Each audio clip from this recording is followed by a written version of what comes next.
We're going to commence our today's sessions very soon. So please get ready to start our talk. And before that, I kindly request each and every one of you to recite Namo Tassa 3 times in order to observe 5 precepts.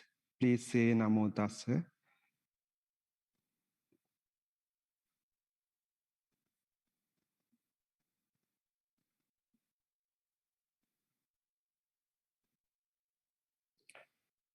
Buddhang saranang gacchami.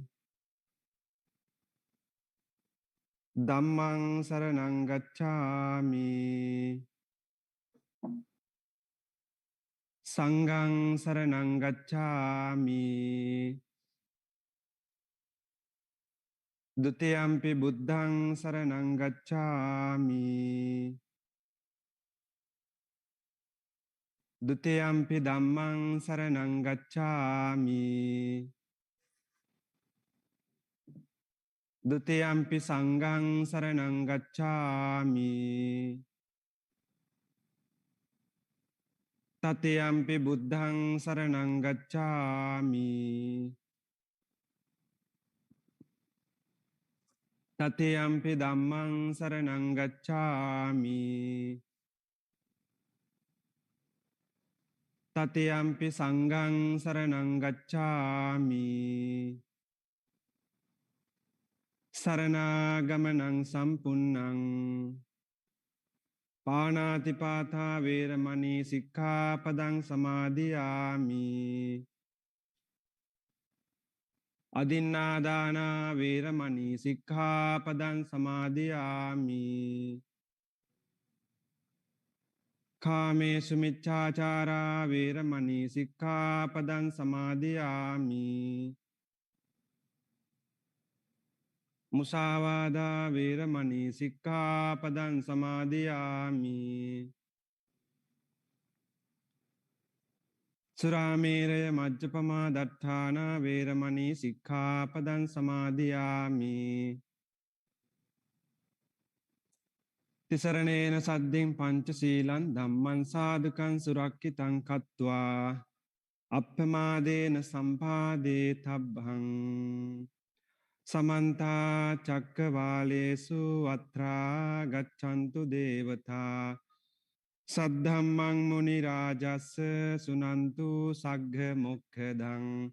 Dhammasavana kālo ayaṃ bhadantā.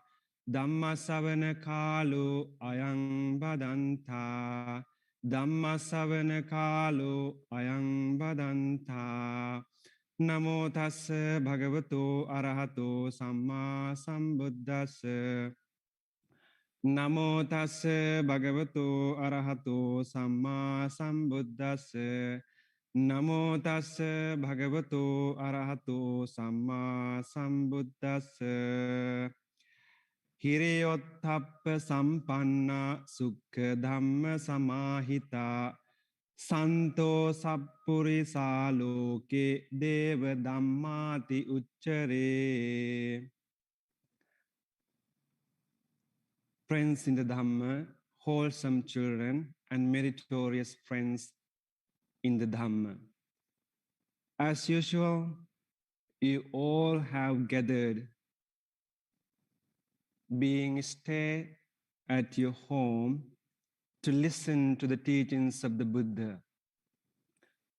As usual, we have been doing and we have been organizing monthly Dhamma talk for our children since I came to Australia, since I started living at Dhammasarana Buddhist Temple. So I'm very glad to be here today with a special topic and very new topic to teach you something special today. And you all know that we have talked 10 perfections and also auspicious factors of Mangala Sutta and so on. But today I selected as one of the important, beautiful teachings of the Buddha to teach you something very different.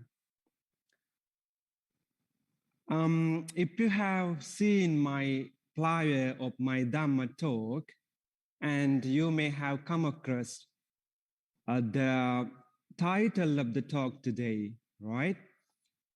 So the title of the today is that, what are the two guardians of the world according to Buddhism? And this is my questions for you, children. Can anyone answer to this question? I am willing to hear from you. Yeah, you are right. If I talk about two guardians, what comes to your mind? Can you tell me what things come to your mind? Maybe you may think that if the term guardians represent, like, according to your understanding, right? Like divine beings, it could be divine beings or policemen or soldiers or divine beings or someone else. When we talk about guardians, right? According to your understanding. But according to Buddhism, that is not correct. According to Buddhism, the guardians of the world is different from your understanding. So I'm here to tell you about these two guardians, and also I'm here to tell you that kind of two important mental states of our mind that will help us to lead our life happily, peacefully, without any problems.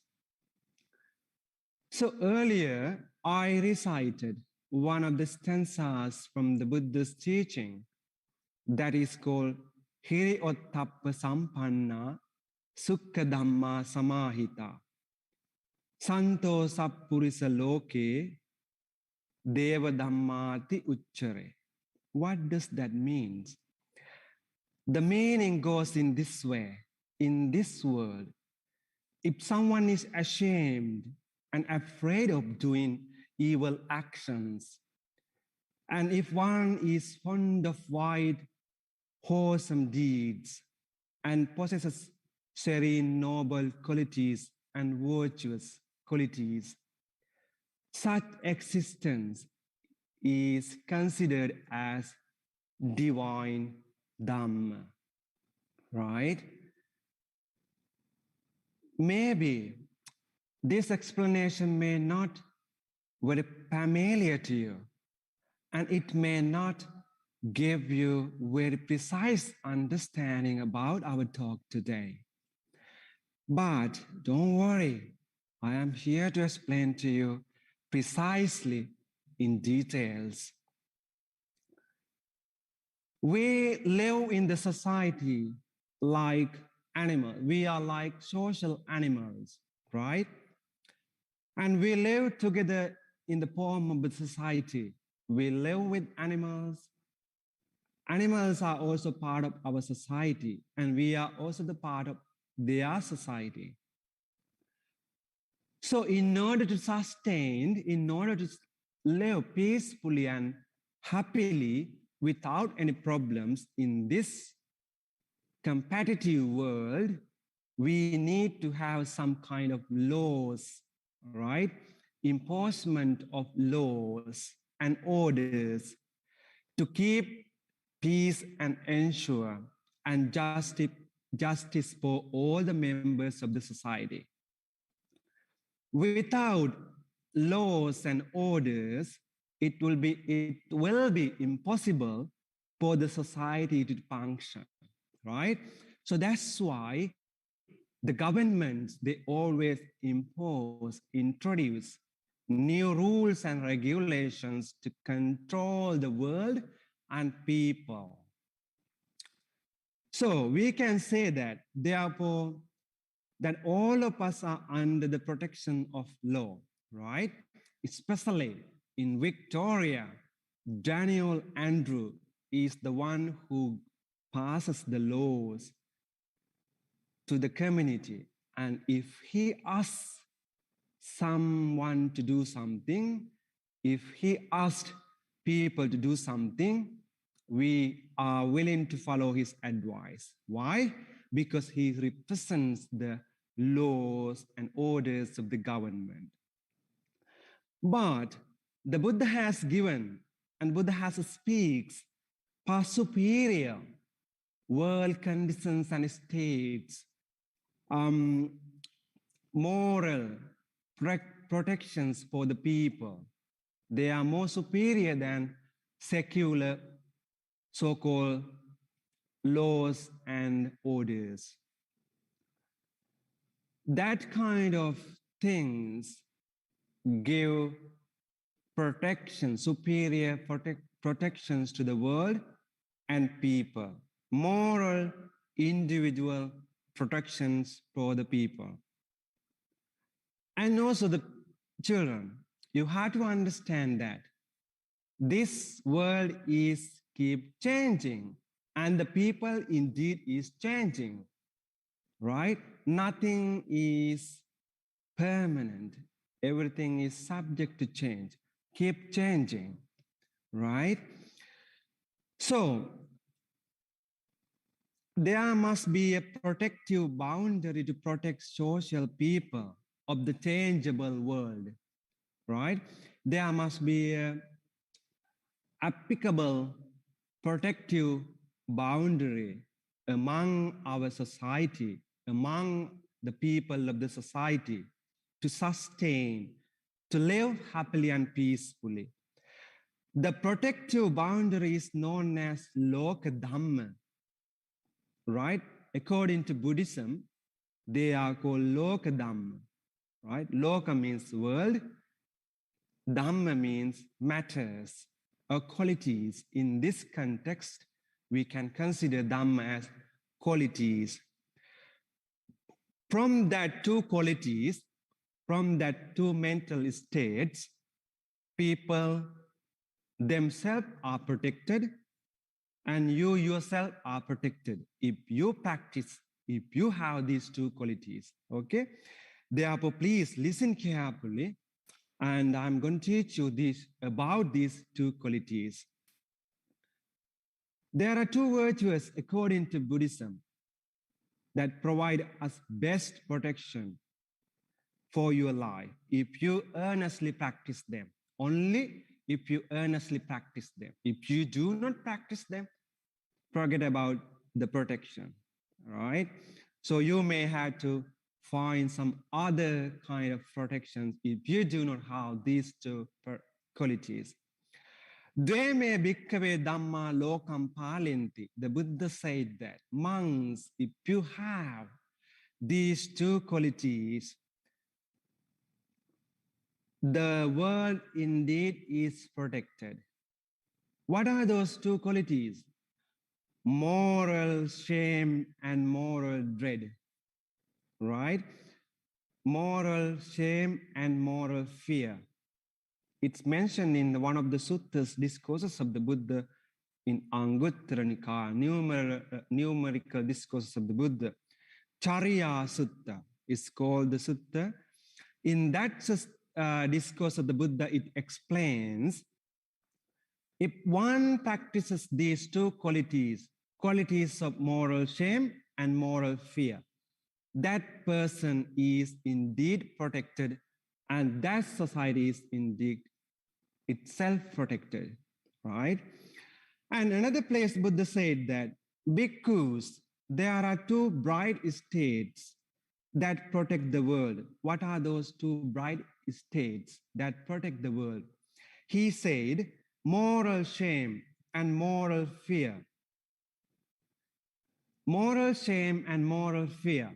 These are the two mental factors or qualities must have in the society, in you, to protect the society and to protect yourself, right? And the Buddha further said, if these two bright qualities are existed in the world, and then what happened? Then there are, no, first he said that if these two qualities were not existed in the society, and then what happened? There would be no sin as mothers, father, sisters, brothers, nephews, nieces, uncles, wives, teachers, and so on. If these two qualities were not existed, why? People may act like animals. If these two qualities are not existed in the society, they will act like cows, pigs, goats, and so on. All those kind of like dogs. All those, they will act like animals. Why? Because if they do not have these two qualities.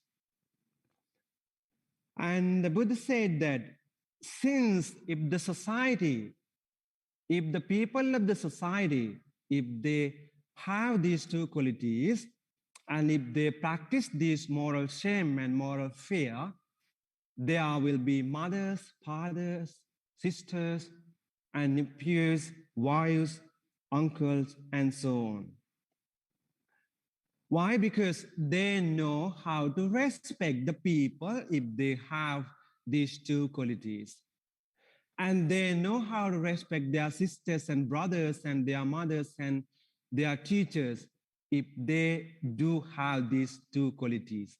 Since if they do not have these two qualities, they may not recognize their mother as their mother, their sister as their sister. They may engage in doing unethical practices with those people if they do not have these two qualities. That's why the Buddha compared to animal here, because if there is no these two qualities, they can be considered as animal, right? So do you want to act like animal, children? Yeah, if you do not have these qualities, you may act like animals, right? Look at the animals. Animals do not have any kind of fear, any kind of moral shame, moral fear. If they wish to do anything, they anyhow do. They don't care about their mother or sister. They don't care about their siblings. They do whatever they want to do. They act like vulgarly, right? Unethically, right? This is not acceptable for human beings.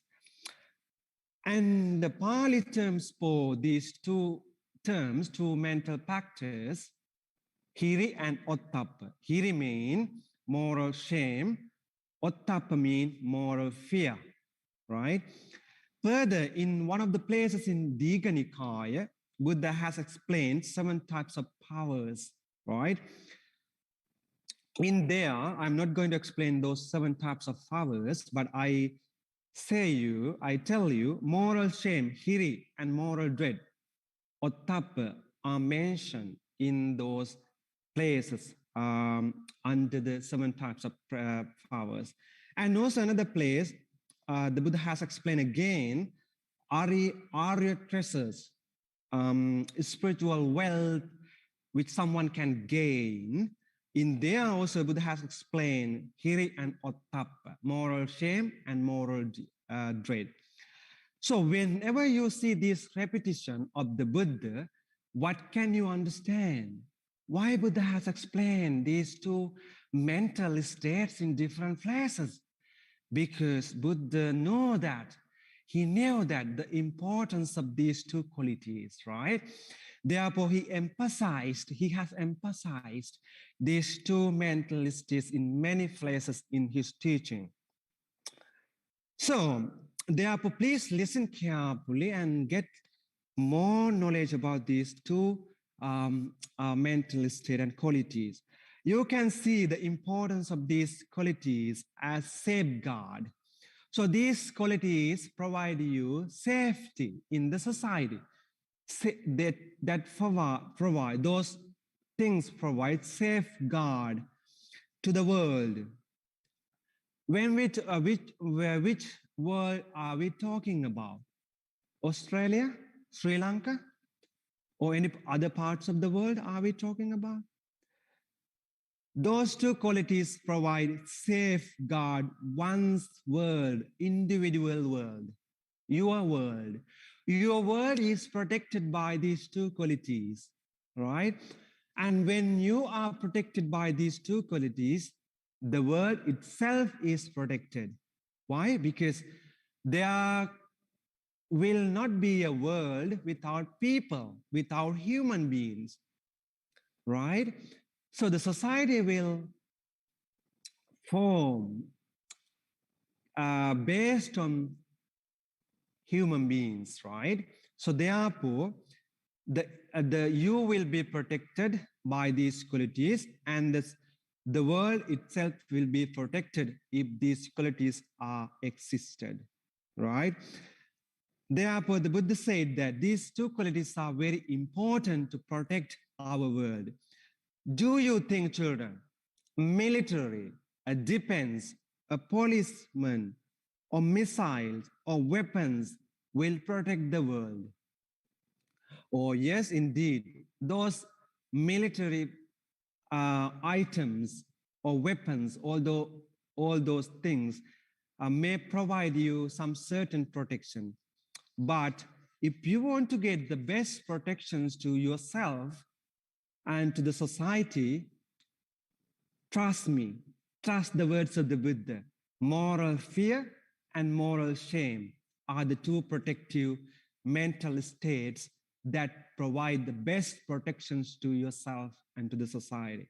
So therefore, please get your safety and mark your safety by practicing these two qualities. And the Buddha defined moral shame and moral dread as two of the five powers of training, Seka Bala. If you have learned about Seka Bala, the Buddha has explained moral shame and moral dread as Seka Bala, a spiritual power of the training, right? Its explanation, its translation goes in this way. And what is the power of moral shame? Here, a noble disciple has a sense of moral shame. He ashamed of bodily, verbally, and mentally misconduct. He is ashamed of acquiring evil, unwholesome qualities. This is called power of moral shame, right?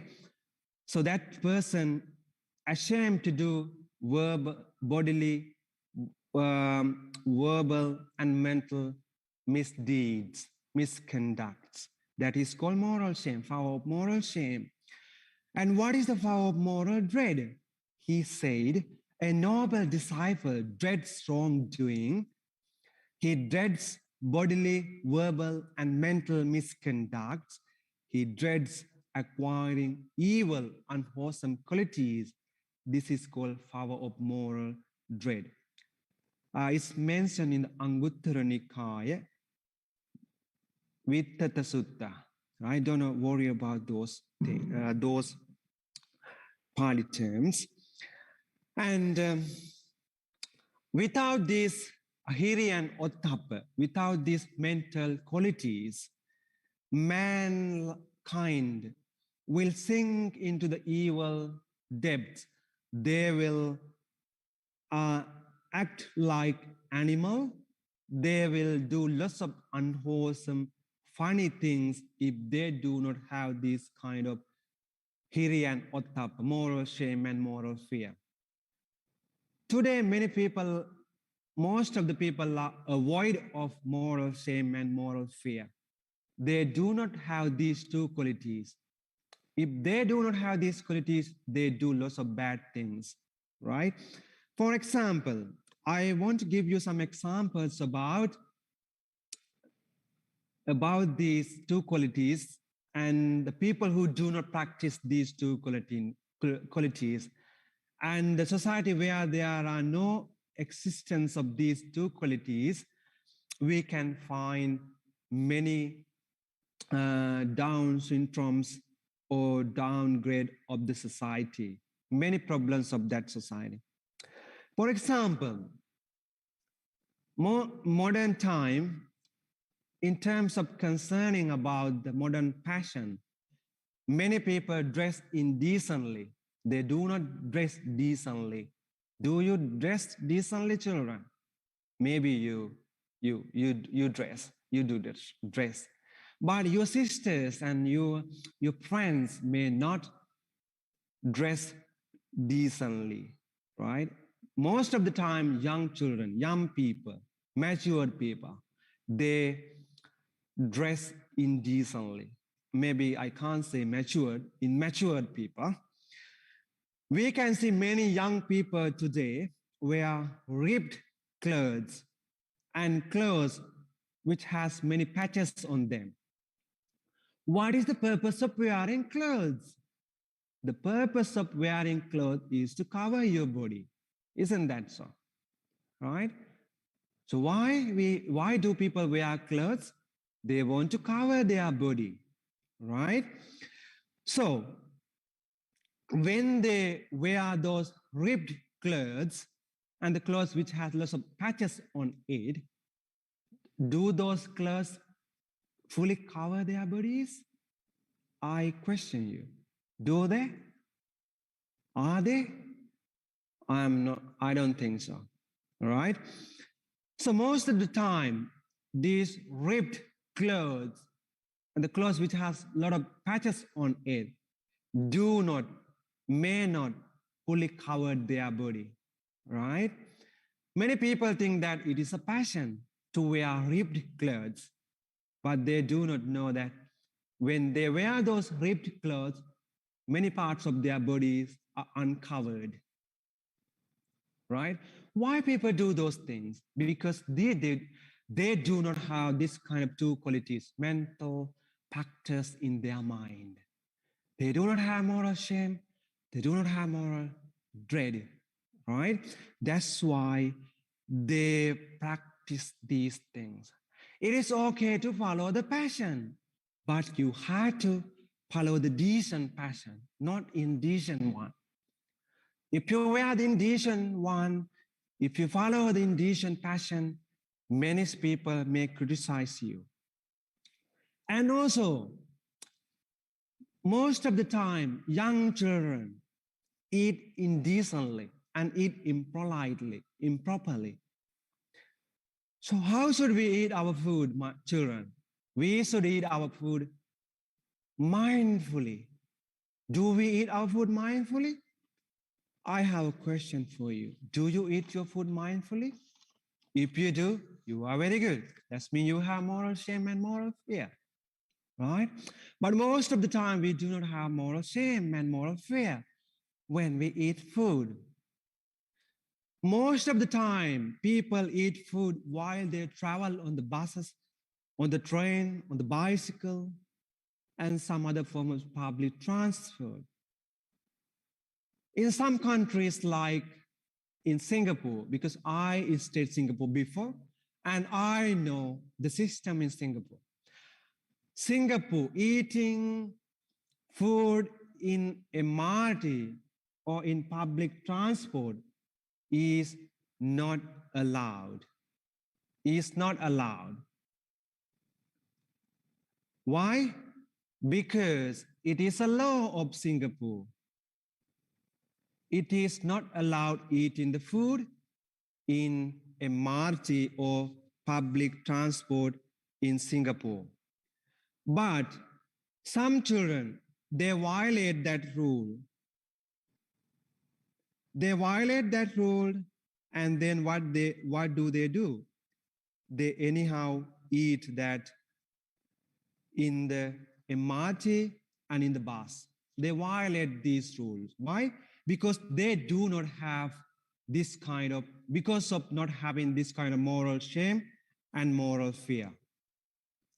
And also, in another place, if I say many people behave indecently and impolitely, for example, when they travel on the bus and train, MRT or metro, they speak loudly, they talk on the phone loudly, and speak bad words.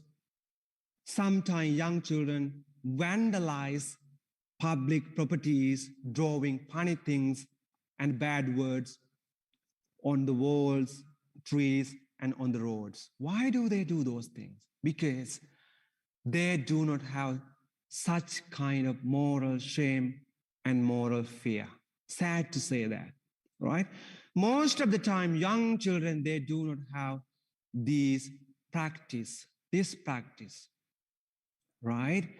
Therefore, it is very, very important people to practice these two qualities of moral shame and moral fear, right?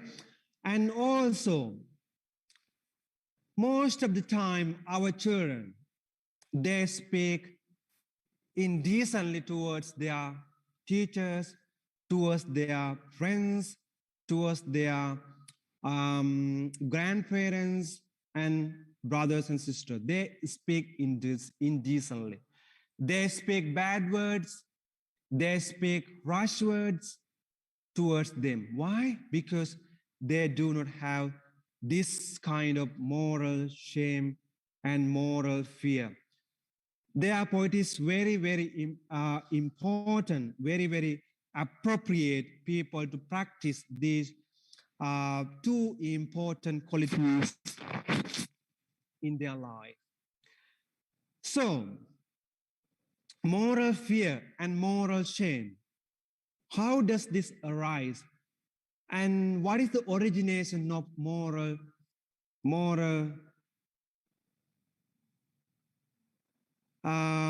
shame and moral dread? How do these two practices arise in our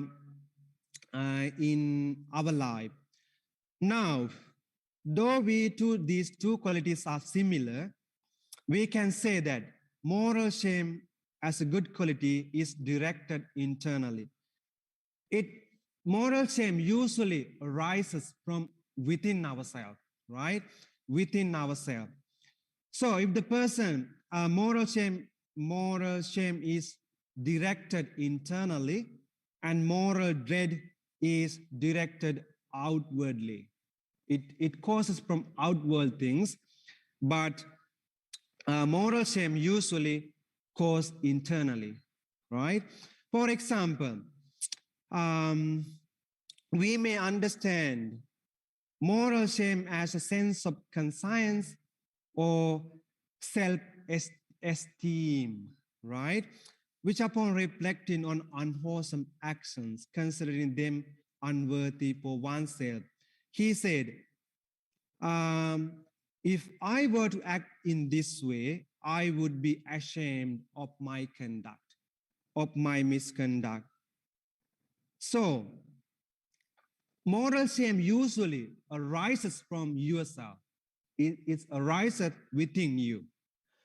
And the moral dread is directed from outward conduct, right? It's directed from outward things.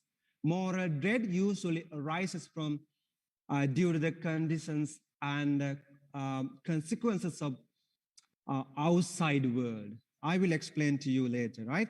So let's say like that. When moral shame arises in you, so it is, I said it is directed internally, right? Moral shame. For example, if you defecate, so you do it secretly. Why? Because you don't want someone to see it. You do not do that things in public place. Why? Because you are shy to do that. Defecate, right? Defecation usually taken place inside. When someone comes, you try to hide yourself, right? Why? Because you have moral shame within you. So that's why I said It's a moral shame usually arises within you internally. And the moral dread is usually originated from outside of you. For example, if you happen to do some misconduct, you are worried about the consequences, bad consequences from your parents. You are afraid of their accusation, and you are afraid about their words, or you are afraid of punishment, or you are afraid of other bad consequences of your bad actions. So usually you can think that moral shame usually originates from you, within you, and moral dread, fear of doing bad deeds, is originated from outside world. That's what I want to say. So let's get some ideas about what is moral shame and moral fear, right? So hiri, it is a Pali term, right? Shame at doing things, right? In the Buddha, in one of the places, Buddha explained, "Hiriyati kaya ducharita dihi jiguchati hiri." Right? Hiri refers to the feeling of not wanting to do bad deeds because you know the deed itself is bad. It should be arising within you, not from the outside. So if you happen to do something, then you understand that is bad thing. You should not do that. You have some kind of moral shame to do that action, that activity, because you know that it is bad, right? So you don't want to do that. And also, hiri is it's originated within ourselves, and shame over moral transgression, right? Here is moral shame or conscience. It is often understand what is right and what is wrong, and what should be done and what should not be done. That usually arises within ourselves, right? So if the person is wise enough to reflect whether those actions may bring some kind of bad result, then he understand it should not be done. Before doing anything, he wisely asks himself, is it right to do? Is it wrong to do? Is it good to do, or is it bad to do? If he find he find it to be wrong and bad, he will not do it, no matter what, because he has moral shame, right? So now let's talk about a little bit about this moral shame, right? So when we talk about moral shame, there are four causes, four reasons those reasons may occur, may be there for someone to have moral shame. What is the first one? Sabhava santiti. Sabhava santiti. What does that mean? The translation of Sabhava santiti goes in this way. Congression. I don't think it is really accurate translation. I don't really understand that term, but I try to translate this Sabhava Santiti. It comes like this, congression. So when the opportunity arises to commit an offense, such as killing animal, stealing, telling lies, taking intoxicated drinks, if I do these acts of unwholesome, it may damage to my reputation, my self-esteem. So he thinks in that way, right? If he happen to do those kind of activities, if he has this kind of moral shame, he usually think about self-esteem, right? So he worry about his good reputation. If I do killing, if I do stealing, or if I take intoxicated drinks, it may cause damages to my self-esteem or reputation. Having think that, he may avoid of doing killing, stealing, all those things. He is afraid of labeling slaughter. He is afraid of labeling a butcher, right? Why? Because he wants to protect his reputation. He wants to keep his good reputation and self-esteem. So this is one quality. And the second one, total causes, samuttana hetu. The total causes. What do you mean by total causes? Shame which arises inside in you are based on 4 factors, right? Shame usually arises based on 4 factors. What are those? Your age, your race, your skillfulness and strength, and your education. Based on these 4 factors, those factors, you are shy to do, you have moral shame to do. When one reason does, you may think that I belong to a good family, so I should not indulge in unwholesome deeds like killing, stealing, and telling lies, or drinking alcohol. Why? Or earn my living as a fisherman or hunter. Why? Because you think that your grandmother, you have a good family lineage, your clan of your family is a respected one. You worry about your good reputation of your parents. So if I do those things, if I engage in killing, if I engage in fishing, so those kind of activities may bring bad result to my family lineage, right? Thinking about your family lineage, your family clan, you don't want to do, you may not do all those unwholesome activities. You think that my father is a teacher, my father is a doctor, my father is a lawyer, my mother is a lawyer, my grandfather is the president of this country. So I should not do killing, I should not do stealing. Stealing, killing is not good things according to my family. Those practices only for inferior people, for the inferior families. Families like my lineage should not follow these kind of things. So thinking about the protections and honor of their family lineage, people avoid of doing all those unwholesome actions. So they have such kind of shame to do all those funny activities of killing, all those things when they consider about their family lineage.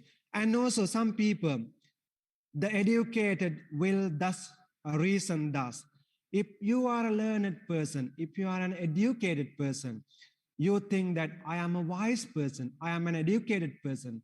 So killing, act of doing bad things, like stealing, killings, all those things are not relevant, not suitable for me to do because I am an educated person. Educated person should act educationally. He should act wisely. He should not do those kind of things. So considering about his educational background, people have moral shame to do, not to do bad deeds, right? And also thinking about your age, the age will reason thus. Thinking about your matured age, you are old, we are matured human beings. So when we are matured, it is not suitable. It is not proper action to do like killing, stealing, and taking intoxicated drinks and so on. Why? Because those are not suitable. Those are not shoot on me because they are not relevant to my age. So thinking about your age, you may not do those activities, right? You may avoid of doing those kind of things. And also your skillfulness and your abilities, your strength and your courageous, thus may reason for you to avoid unwholesome deeds. Like person with strength and skillfulness and courageous should not lead a righteous livelihood, right? Should not lead a unrighteous livelihood. Why? Because he has a good strength and he has courageous and he has strength and he is a skillful person. So when he has these kind of capabilities, he usually do not engage in stealing, cheating, corrupting, or bribery for his earning or for his living. So he usually, considering about his strength and his skillfulness and courageous, he may not do any kind of unwholesome actions or unethical practice to earn his living. So in short, considering about these four factors, age, race, skillfulness, and education, one may have moral shame to avoid all those unnecessary practices or unnecessary things. So here usually compared to that loathsome, disgusting thing. So if the person has awareness about some dirt, so he may not step on that dirt, right? So usually if you know that these things, rubbish thing is disgusting, so if you have that good understanding about that rubbish, you don't want to touch it or you don't want to step on it. So you usually avoid those places, right? So likewise, an individual who practices moral shame, he is disgusted with bad actions physically, verbally, and mentally. He may not engage in doing all those unethical practices because he has moral shame. And now let's talk about ottappa, a fear of doing moral dread. Ottappa means fear of doing moral activities, fear of result of doing moral evil activities. You have some kind of moral shame or fear of doing activities. It explains in this way: ottappatiti ottappam papako uttasalakkana. Moral fear is the quality of being fear of doing unwholesome or unethical practices, right? The person who has ottappa, the person who is a person who has moral dread, he usually avoid of doing unwholesome actions, unwholesome practices. Why? Because he understands the bad consequences of all those activities. And also he afraid about all those punishment, and he afraid of accusation or criticisms of the people of the society. Having think about that, having thought about those accusation and punishment and bad consequences, he usually avoids doing all those unwholesome practices. When we talk about fear of unwholesome activities, the fear of blame has four causes as well. Fear of wrongdoing is developed due to four causes, four conditions. So first one, attanuvada bhaya, self-reproach. Considering about self-reproach, the person is avoid of doing unwholesome things. Fear of being blamed for oneself is called transcendental fear. So you are afraid of blame to yourself. You are afraid about your accusation, right? For example, if I give you a very good example, a merchant steals, measures, scales, cheats when he sells his products to the customer, right? Sometimes if you are a merchant, you usually cheat the customers. You usually make some tricks or you use other types of tricks to earn your living, earn your profit, without the customers knowing that, right? Sometimes you may have that kind of activities, that kind of funny things, because you want to increase your wealth, you want to increase your properties, your income, so you may practice some kind of unethical practices in order to increase your income, right? Sometimes, even though you do those things, even though customers may not understand your those kind of practices, those kind of activities, but sometime later on, when you realize that you have done something you should not have done, when you have realized what you have not be done, right? So if you have that kind of realization, then your mind may accuse you. Your mind may understand. Even you try to hide those activities from your customers, but you can't hide those things from your mind, right? So your mind may your mind may accuse you, your mind may complain you. So therefore, you may feel guilty, you may have guilty consciousness, thinking about the things that you have done when you earn your living. So they are unworthy, they are wrongly earned things, and they are indecently earned money. So when you have that kind of understanding, you may have guilty consciousness. So having considered about those guilty consciousness, you may understand that that is not right thing you should not have done, right? Thinking about your self-accusation, your mind accusation, you avoid doing those things. You have fear to do those things. And also, if you have done any other evil deeds like killing, stealing, misbehaving, telling lies, taking intoxicating drinks secretly without your parents, teachers, or someone else knowing, you yourself know it and you can't hide it from your mind. So sometimes you may have used drugs, sometimes you may have smoked, sometimes you may have drink alcohols without your parents knowing. But sometimes you can't hide it from your mind. Your mind may tells you, your mind may complain to you, your mind may accuses you, you have done this and that.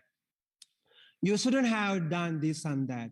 So thinking about your own accusation, some people may avoid of doing unwholesome deeds.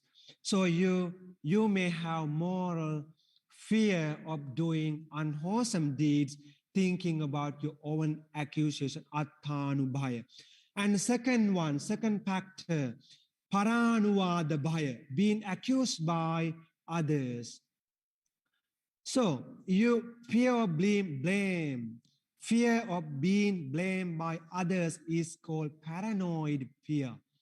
If you have opportunities to do or engage in evil deeds like killing, stealing, drinking alcohol, so on, you avoid those bad activities, bad deeds. Why? Because you are afraid of accusation from your parents, accusation from your spiritual masters, accusation from your friends, and accusations from your brothers and other well-respected people, right?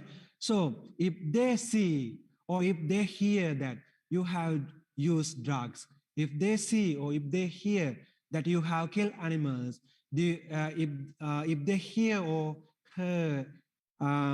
see that you have committed crime, they may accuse you that you are a not good human being, not good a son of that family. So thinking about those accusations from the outside people, you may have moral dread or moral fear to do bad things. And the third one, moral fear of punishment, right? You have fear, dandabhaya, fear of punishment by laws and orders. This is the fear of certain punishment by law and order. If you happen to do, or if your friend asks you to sell drugs or do some stealing, smuggling, selling drugs or taking drugs, or break into houses, or kidnapping, vandalizing, speeding, or other kind of things, you may not do it. You may not want to do it. Why? Because you understand the punishment. You understand the fear of the punishment. What happened if you steal? If you get caught, you may have to go to the prison, and you will be imprisoned, and you may have to do other kind of many severe activities to repent those activities. And also, if you speed, the limitation of the road speed, you may have to pay a heavy fine, right? Like $500 if you break the rules of the road rules. So those kind of things you may avoid doing. Why? Because you have fear of done by fear of punishment. And also you may afraid of, if I do those things, I may be appeared on the newspaper, on the television. So it is not good things for my family. It is not good things for myself. So everybody will understand I am a robber, and everybody may understand I am a drug dealer, and everybody may think that I am unwanted people in the society.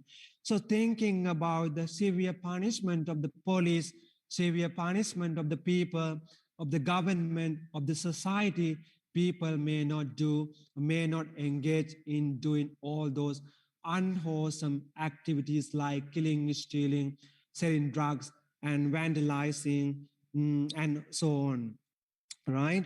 So please don't do that. People, you may have the moral fear, moral dread, thinking about severe punishment, you may not do. And the last one, dugati fear, the fear of evil, a destiny, the karmic result of bad rebirths or bad actions. So many people, they do not do, they avoid of doing killing, stealing, misuse of their bodies, and also telling lies and taking intoxicated drinks, and also speaking bad words to their parents, and speaking bad harsh words to their brothers and sisters and grandparents. They avoid doing those things. Why? Because they know that if they do those killing and all those unwholesome deeds, they understand the bad consequence of all those results, all those actions. What happens if I kill? That person has understanding. If I kill animals, I may have to go to four states of states of lower realms, or purgatory states like hell, animal world, and hungry ghost world. So you may be born into these any kind of lower realms if you do those things. So you have such kind of fear, right? Fear of getting reborn in lower realms in the future. So having understood those fear of reborn in lower realms in the future, those people avoid of doing bad things. That person has moral dread, moral fear, or dugati fear to do all those misconduct in their life, right? So ottappa or moral dread can be compared to a poisonous snake.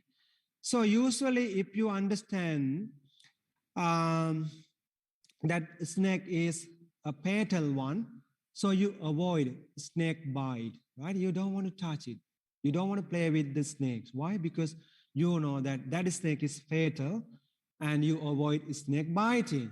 Likewise, if you happen to do like akusal or unwholesome deeds like killing, stealing, misuse of your senses, and also other types of things, you do not do. You don't engage of doing those things. Engage in doing those things. Why?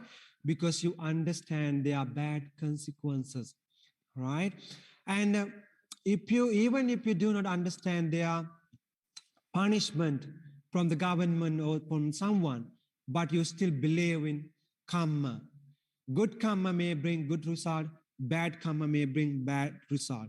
So having understood that kind of good understanding about the good consequences of good deeds and the bad consequences of bad deeds, people may have moral dread to do bad deeds because thinking about their future existence, right? So if you want to be a fortunate human being in the world, if you want to get a fortunate rebirth in the future, so you have to have dugati bhiya, the fear of reborning again. So in order to have fear of reborn, you must develop fear of moral dread, not to do unwholesome deeds. To illustrate this point, I would like to present you a story, Deva Dharma Jataka story. We don't have much time to go to the story in details, but in brief, I will tell you. The Lord Buddha, before he becoming the Buddha, he was a Brahman, he was as a Bodhisattva. Once he was born to a king family, and he had the brother Chanda. And when the Chanda was born, their mother passed away. And then his father got married with another queen, and they had another child, Prince Surya. So the king spent time with his new wife and with the newborn child happily and peacefully. And she was granted, this second wife was granted for any requirements for her happiness and for her child happiness. And then when they stay like that, this second wife, the queen, wanted to ask some privileges, some thing from the king, right? What was that? She wanted to get the throne to his son from his father. After his father died, after his father is gone, second wife wanted to be a king of his son. So the king was not happy with this suggestion. Why? Because he had two elder sons. So he called his elder sons and asked them, please do not stay in this palace. Please go to the forest. I care about your protection.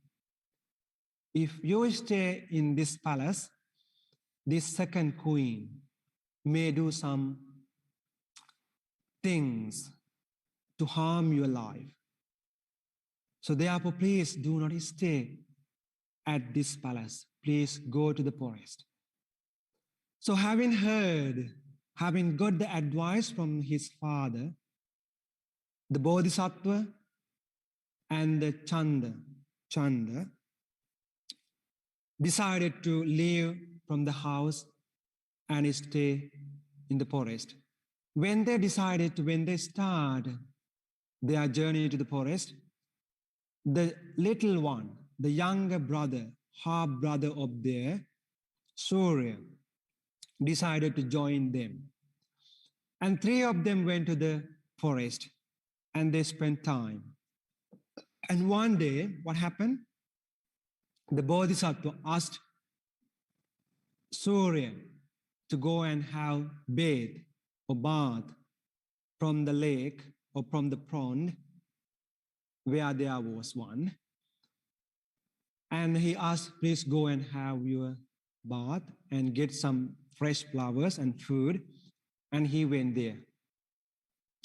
And when that half brother stepped into the pond, there was a demon in that pond. that demon was allowed to eat anyone who stepped into the pond, who does not, who can't answer to his question. So he was allowed to eat. So he asked questions from that Surya, the half brother.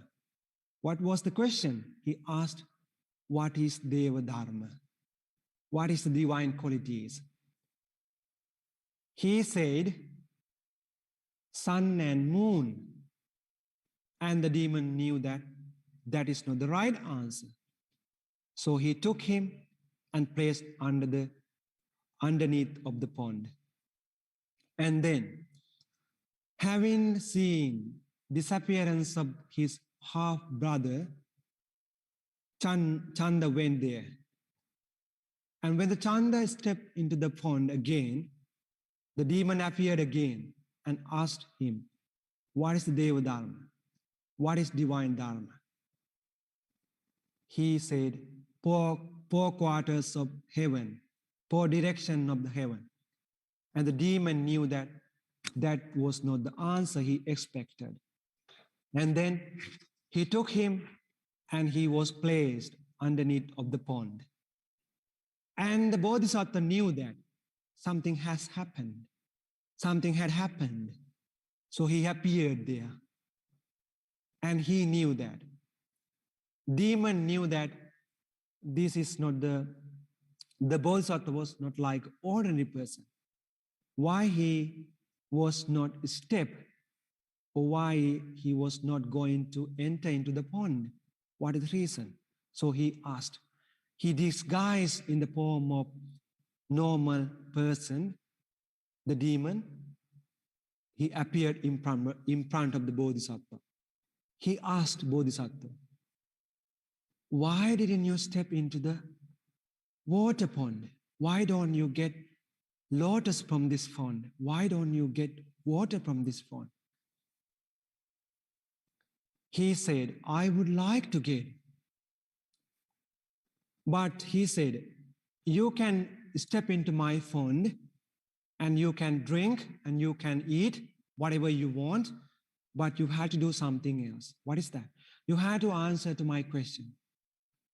The Bodhisattva knew what his question was, and he said, okay, I can answer to your question. Before that, you had to do something else. What is that? You had to prepare some seed for me. You had to offer some flowers to me, and you had to bring some food to me, and you had to offer some water to me, and you had to show some respect to me. Then I will answer to your question. Then the demon agreed to him, and he decided to do what Bodhisattva asked him to do, and he did. And he asked Bodhisattva, what is the Deva Dharma and what is the divine Dharma?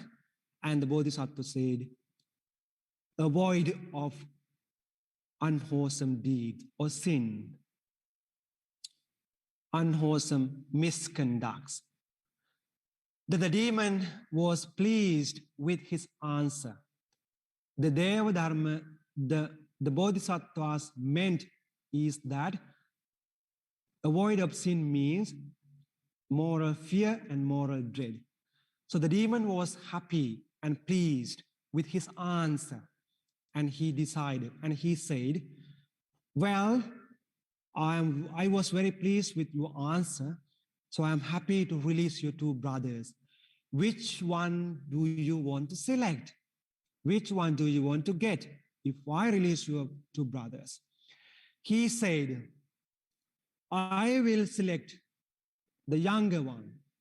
Then the demon was upset. Why? Why did you select younger one? You only know Deva Dharma, you only know divine Dharma, but you do not put them into practice. That is useless. You only know, but you do not put them into practice. Then he said, it is not demon. It is not like that demon. I know Deva Dharma, and I know what Deva Dharmas are, and I practice them. Do you know why I select half brother, the younger one? because my Father is going to give the throne to this younger one. My stepmother is going to give this kinship to this young son. So if I do not bring him, if I didn't bring this young prince to the palace, they may accuse me. Accuse of what? Killing. They may think that I might have killed this younger brother to get kinship. So I am afraid of accusation from that people.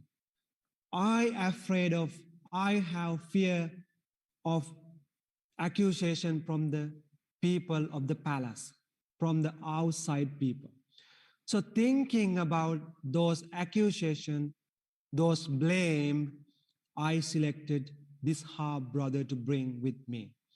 So the black demon was pleased with his answers and he respected him and he venerated the Bodhisattva and he took the half prince to the palace. And this is the story, children. You can read this story. You can Google this story, Deva Dharma Jatak. It is a beautiful one. You can learn more about these two qualities. So to sum up our Dhamma talk, children.